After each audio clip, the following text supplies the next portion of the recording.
지구의 구조. 지구의 내부 구조를 정확하게 파악한다는 것은 간단한 것이 아니지만 현대과학은 지진이 일어날 때 생기는 지진파가 매질이 다르면 서로 다른 속도로 전파되는 특성을 갖는다는 것을 이용한다. CT나 MRI를 이용하여 사람 몸속의 상태를 알아볼 수 있는 것처럼 지구물리학자들은 지구를 통과하는 지진파를 측정하거나 자기장 등을 연구하여 지구의 내부 구조를 알아내고 있다. 학자들은 지구 내부를 통과한 지진파 자료들을 분석한 결과 지구는 안쪽으로부터 내액, 외액, 멘틀, 지각으로 이루어져 있음이 밝혀졌다. 1. 내핵. 내핵은 지구 가장 안쪽에 있는 고체 상태 구간으로 두께는 약 1300km이다. 온도는 5500도로 태양의 온도와 비슷하다. 내핵은 달 정도의 크기로 주로 철과 니켈 등으로 이루어지며 산소나 황, 규소 같은 원소와 화합물을 이루고 있을 것으로 여겨진다. 내핵의 크기는 점점 커지고 있는데 외액에 녹아있는 철 성분이 1초에 1000톤 정도의 규모로 천천히 굳기 때문이다. 2. 외핵. 외액은 액체 상태로 내액 주변을 감싸고 있는데 두께는 약 2200km이다. 온도는 깊어질수록 증가하는데 멘틀 부근에서는 4400도 그리고 내액 부근에서는 6100도에 이른다. 외액은 주로 철과 니켈 등으로 이루어져 있는데 산소나 황, 규소 같은 원소도 조금 섞여 있을 것으로 여겨진다.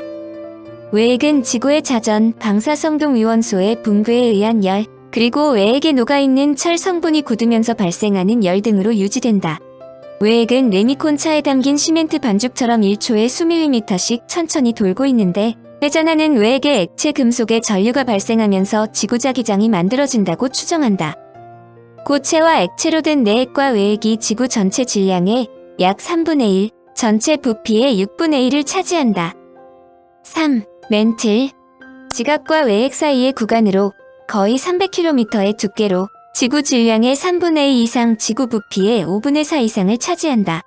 온도는 깊어질수록 증가하는데 지각 부근에서는 500에서 900도 그리고 외액 부근에서는 4000도에 이른다.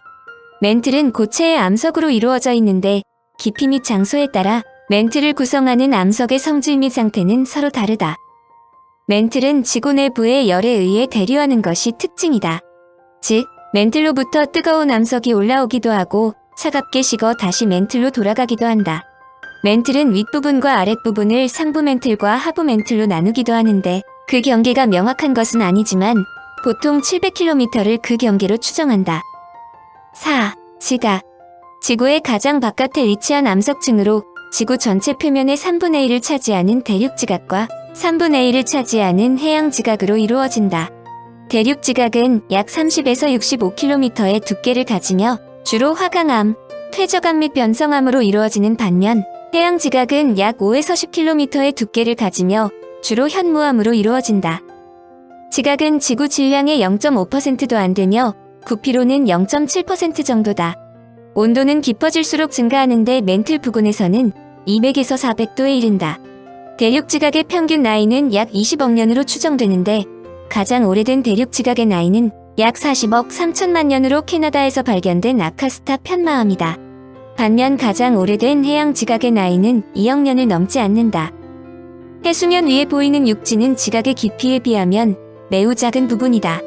예를 들면 히말라야 산맥을 구성하는 암석들은 70km 깊이의 지각을 구성하나 우리가 볼 수 있는 것은 그 산맥의 극히 일부분이다.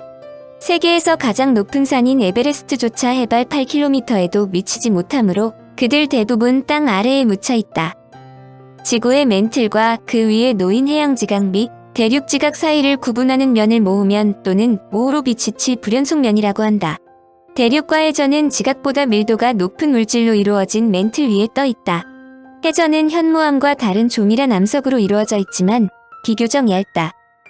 한편 대륙은 덜 조밀한 화강암으로 이루어져 있고 해저보다 무겁다. 해전은 대륙보다 낮은 부력을 갖고 있다. 이것이 왜 지각이 근본적으로 육지보다 아래에 져가 있는 2단 구조인지를 설명해준다.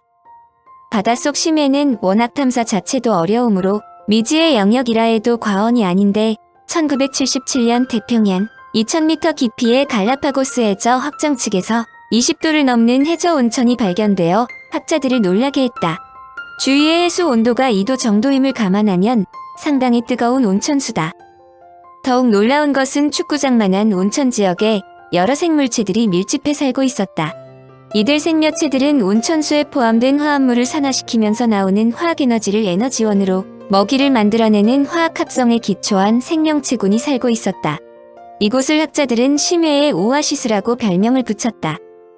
1979년 북위 21도의 동태평양 해저 산맥에서 350도에 이르는 뜨거운 온천수가 분출하는 것을 발견했다.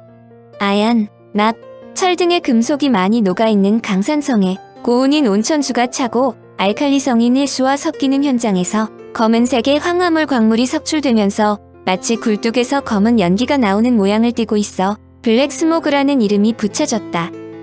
놀라운 것은 바닷속에서 350도라는 바닷물이 존재한다는 것이다. 수심 2600m 깊이의 260기압에서 물에 끓는 온도는 380도 정도이다. 섭씨 20도의 갈라파고스 온천수도 처음에는 300도가 넘었을 것으로 추산한다. 계속되는 탐사에 의해 고온 온천수는 태평양뿐만 아니라 대서양, 인도양에서도 발견된다. 이것은 해저산맥이 지구 내부로부터 뜨거운 용암이 솟아올라와 식으면서 해양 지각이 만들어진다는 것을 확인하는 매우 중요한 증거로 제시된다. 온천수 내에 많이 발견되는 망간이 태평양에 많이 존재하는 망간 단괴의 성장에 필요한 망간의 공급원으로 인식한다. 해저 온천의 발견으로 일부 학자들은 지구 초창기에 더욱 활발했을 것으로 여겨지는 해저 온천이 바로 지구상에 생명을 탄생시킨 요람일지도 모른다고 생각한다. 학자들이 이 분야에 많은 관심을 보이는 이유다. 신판계야설 등장. 1960년대 말 영국의 지구물리학자 돈 맥켄지, 로버트 파커 등은 대륙이동에 대한 베게너, 헤스 그리고 다른 지구물리학자들의 아이디어를 통합했다. 그들에 의해서 지구가 대륙지각, 해양지각 그리고 멘틀의 상층부로 이루어진 많은 판과 더 작은 판들로 이루어졌다고 제안했다. 이 판들은 단순한 지각이 아니라 멘틀의 성분도 포함한다. 판들을 포함하는 지구의 층에 주어진 이름은 암석권이다. 판들은 약 100km 두께이며 변두리가 중앙해령, 해구, 단열대로 이루어져 있다. 그것들은 연약권이라고 불리는 멘틀의 밑층 위에 떠 있고 대륙지각, 해양지각 또는 둘 다 포함할 수 있다. 대륙과 해저는 뗏목 위에 놓인 물건처럼 떠다니는 판에 의해 운반된다. 구조적 판이 쪼개질 때 오래된 대륙은 몇 개의 새 대륙이 될 수 있고 판계하가 분열되었을 때처럼 결국에는 갈라져 이동할 수 있다. 두 개의 판이 서로 충돌할 때 생성되는 것은 판들의 개별적 특성에 따라 달라진다. 변두리가 해양지각인 두 판이 충돌하면 둘 중 하나가 다른 것 아래로 내려간다. 한 판의 대륙성 변두리가 또 다른 판의 해양성 변두리와 충돌할 때 항상 해양성 판이 대륙성 판 아래로 내려가므로 대륙지각이 항상 해저 위로 올라간다. 대륙지각이 해양지각보다 더 부력이 크기 때문이다. 대륙지각으로 이루어진 변두리를 갖는 판들이 충돌하면 둘 다 부력이 크므로 가라앉지 않는다. 대신 경계선이 일그러져 산맥이 형성된다. 히말라야 산맥은 그러한 충돌의 결과로 생성된 것이다. 또한 두 대륙 사이의 충돌은 그것들을 하나의 큰 대륙으로 결합시킬 수 있다. 대륙지각이 해양지각보다 더 부력이 크기 때문이다. 대륙지각으로 이루어진 변두리를 갖는 판들이 충돌하면 둘 다 부력이 크므로 가라앉지 않는다. 대신 경계선이 일그러져 산맥이 형성된다. 히말라야 산맥은 그러한 충돌의 결과로 생성된 것이다. 또한 두 대륙 사이의 충돌은 그것들을 하나의 큰 대륙으로 결합시킬 수 있다. 그러므로 해저는 충돌하고 분리되는 판들 때문에 계속적으로 갱신된다. 대륙이 쪼개질 때 연약권으로부터 나온 마그마가 상승하여 틈을 채운다. 이 마그마는 현무암으로 이루어져 있으므로 그것이 식을 때 해양지각을 형성하며 이것은 틈이 있는 곳에서 새로운 해저가 형성되는 것을 의미한다. 이런 방식으로 한 대륙이 갈라져 새로운 두 대륙이 되고 그 사이를 대양이 갈라놓는 것이다. 해저 물질의 순수 증가율은 반드시 0이 된다는 것도 중요하다. 그 이유는 새로운 해저가 형성될 때마다 다른 곳에서 오래된 해저의 동일한 양이 멘틀로 꺼져들어 소멸되기 때문이다. 그러나 이것이 해령에서 형성된 새로운 해저가 이 해령을 변두리로 갖는 같은 판들로부터 해저의 손실로 보상되는 것을 의미하지는 않는다. 오래된 해저가 새로운 해저가 형성되는 것과 같은 율로 소멸되는 한 재생 과정이 다른 판들의 경계선에서 일어날 수 있다. 예를 들면 남북 아메리카 대륙을 운반하는 판들과 경계를 이루는 대서양 중앙 해령계는 자체적인 해구를 갖지 않는다. 새로운 해양 지각이 이 해령에서 형성될 때 그것은 아메리카 대륙의 서해안과 경계를 이루는 태평양판으로부터 지각의 손실로 보상된다. 판들이 서로 충돌하거나 분리되는 대신 서로 미끄러져 들어갈 수도 있다. 이때 종종 커다란 지진이 발생한다. 단열대는 판이 서로 미끄러져 들어가는 곳에서 생긴다. 지진은 또한 암석권판의 운동이 강한 다른 곳에서도 생긴다. 지진은 특히 두 판이 분리되는 중앙 해령들과 한 판이 다른 판 밑으로 하강하는 해구에서 자주 발생한다. 반면에 화산은 두 판이 충돌하는 곳에서는 생기지 않는다. 화산은 판이 분리되거나 한 판이 다른 판 아래로 내려가는 곳에서 생긴다. 한 판의 해양성 변두리가 충돌에 이어 또 다른 판 아래로 내려갈 때 해양 지각의 일부와 해양 침전물이 맨틀에 녹고 녹은 물질들이 지각 표면으로 상승하려는 경향을 갖게 되면 활발한 화산이 만들어진다. 일본과 한류산 열도는 이런 종류의 판 경계선을 따라 생기는 많은 화산을 포함한다. 화산은 또한 판들이 분리되고 마그마가 표면으로 올라오는 곳에서 형성된다. 태평양판의 동쪽편을 따라 발생하는 화산들과 아이슬란드의 화산들이 그 예이다. 학자들은 앞으로 수억 년이 지나면 모든 대륙이 다시 한번 모일 것으로 추정한다. 그렇게 형성될 초대륙은 이미 신판계야로 명명되었다. 물론 신판계야가 형성되면 또다시 쪼개질 것이고 결과로 생긴 조각들은 이동하여 오늘날과 매우 다른 지형을 형성하게 된다.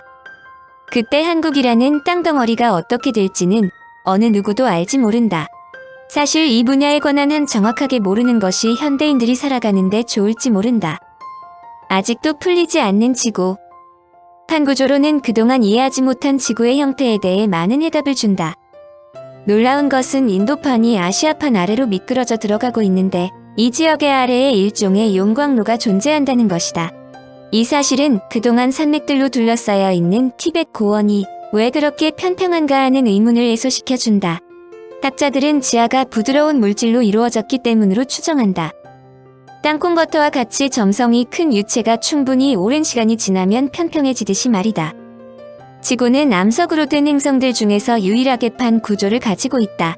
지구가 그런 구조를 가지게 된 이유는 아직 분명하게 밝혀지지 않은 상황이다.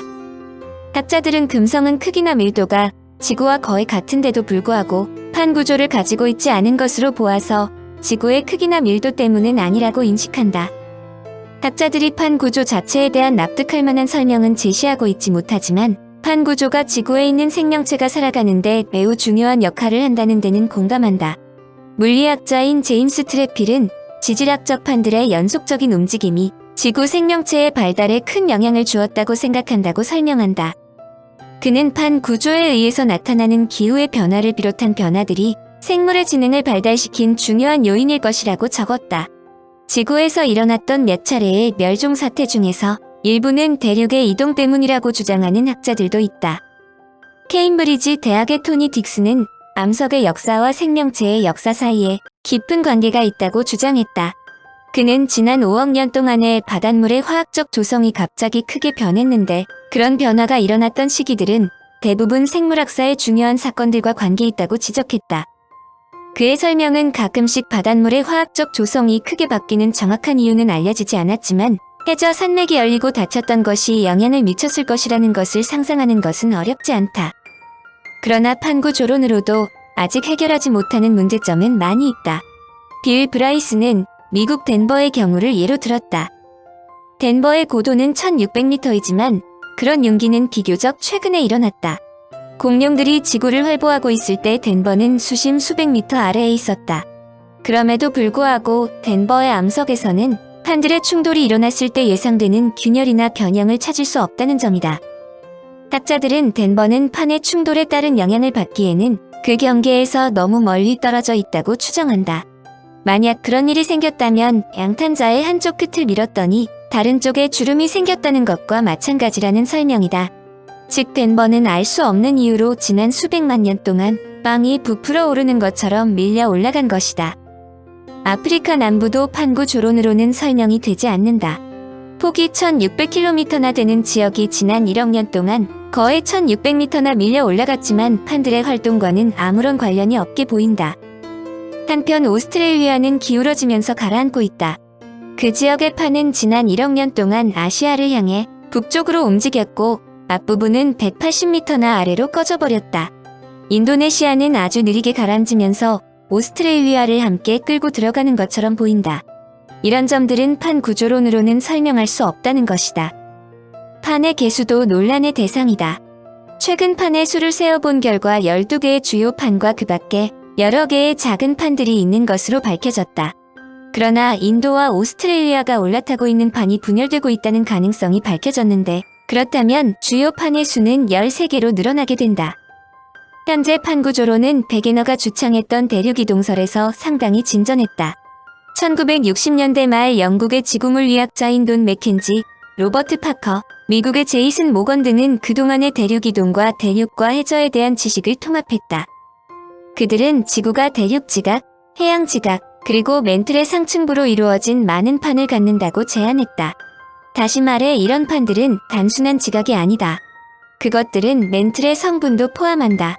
판들을 포함하는 지구의 층에 주어진 이름은 암석권이다. 판들은 양 100km의 두께이며 변두리가 중앙 해령, 해고 단일대로 이루어져 있다. 그것들은 연야권이라고 불리는 맨틀의 밑층 위에 떠 있고 대륙 지각, 해양 지각 또는 둘 다 포함할 수 있다. 대륙과 해저는 뗏목 위에 놓인 물건처럼 떠다니는 판에 의해 운반된다. 구조적 판이 쪼개질 때 오래된 대륙은 몇 개의 새로운 대륙이 될 수 있고 판계하가 분열되었을 때처럼 결국에는 갈라져 이동할 수도 있다.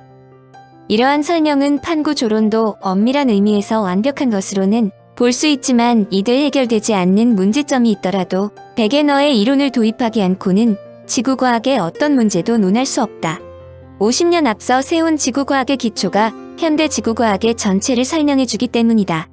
앞으로 많은 학자들이 그의 답을 도출할 것으로 생각된다. 탐험자로서 사망.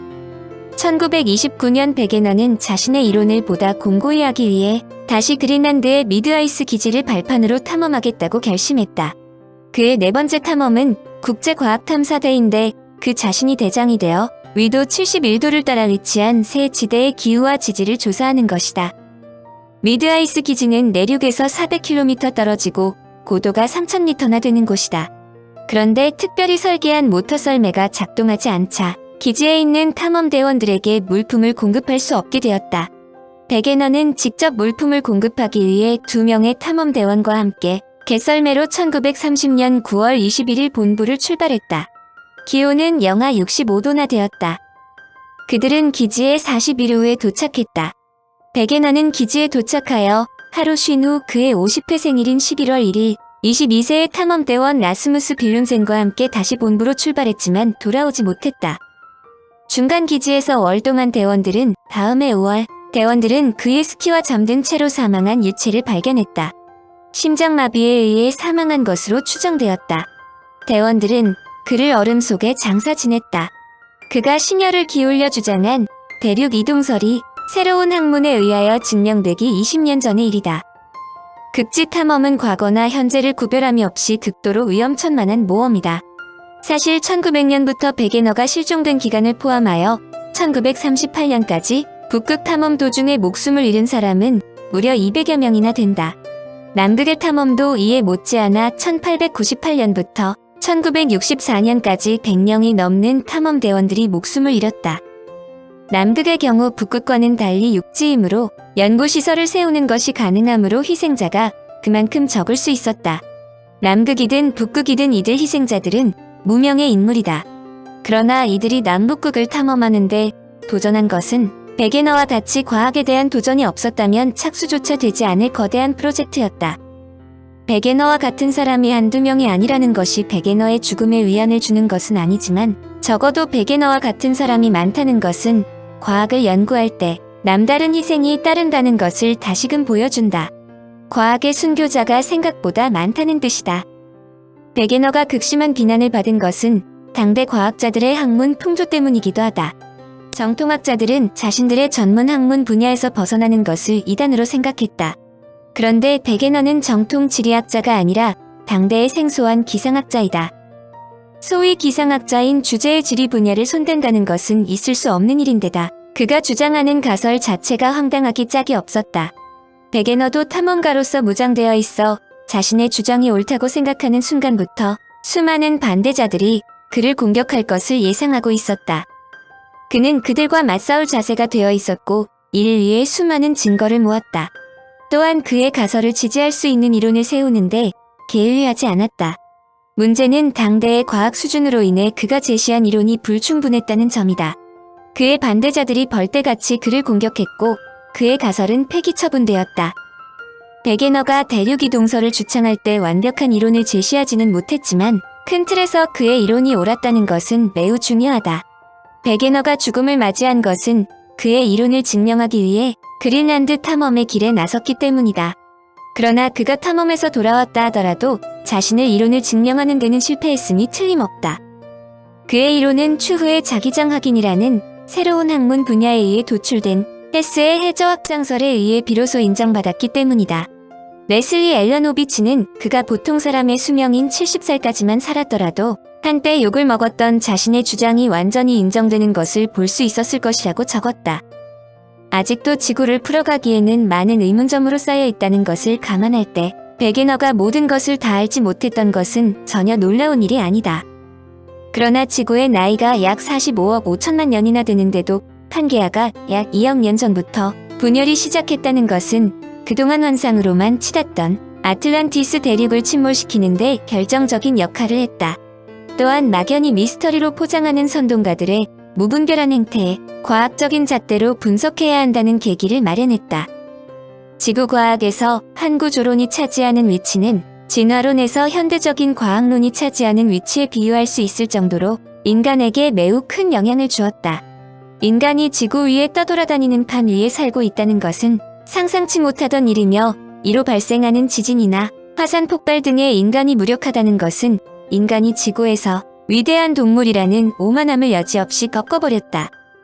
그러나 인간은 지구의 이런 횡포에도 굴하지 않고 대비책을 마련하는 데 주저하지 않고 있다. 아직 완전하지는 않지만 지진과 정확한 화산 활동 등을 예보하는 기술들이 개발되고 있다. 이제 그의 유산은 자신이 상상한 것보다 훨씬 더 크고 포괄적이고 거대한 과학으로 인간의 뇌리에 심어지고 있다는 증거이다. 과학사에서 베게너와 같이 극적인 상황은 거의 없다.